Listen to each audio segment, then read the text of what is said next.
What started as a mysterious image on the internet has grown into something much bigger. A feature film built around one of the strangest horror concepts of the digital age. But how do you turn an infinite empty maze of yellow rooms into a real movie? For Kane Parsons, the answer was to combine the techniques that made his original YouTube series so convincing with massive practical sets, carefully designed cinematography, and a huge amount of blender and visual effects work. The Backrooms concept began with a simple idea.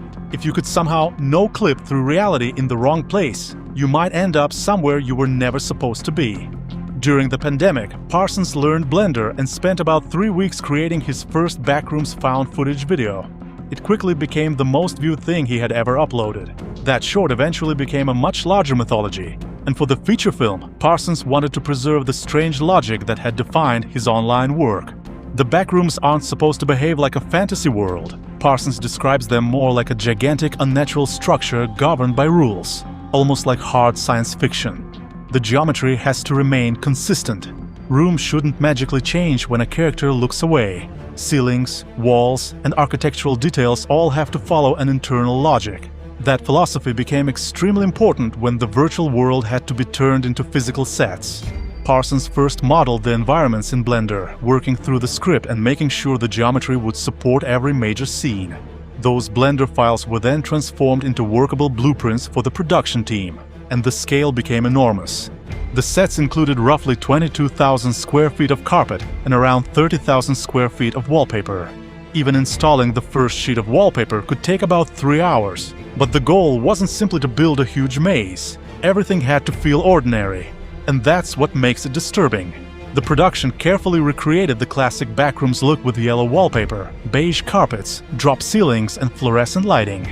The art department even discussed whether the environment should physically transform as characters moved through it.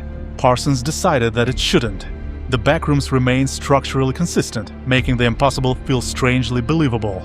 Lighting was another major challenge. The filmmakers experimented with different ways to reproduce the distinctive fluorescent look from the YouTube series. They eventually used LED tubes inside custom cardboard troughs, allowing the crew to control the intensity while maintaining the appearance of traditional fluorescent fixtures.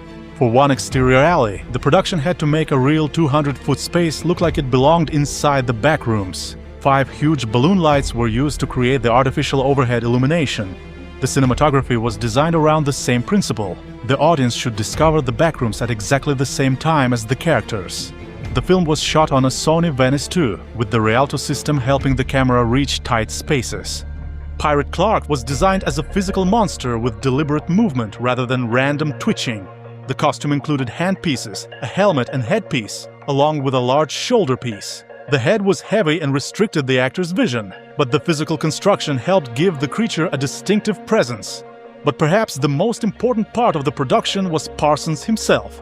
He didn't abandon the workflow that created the original Backrooms videos.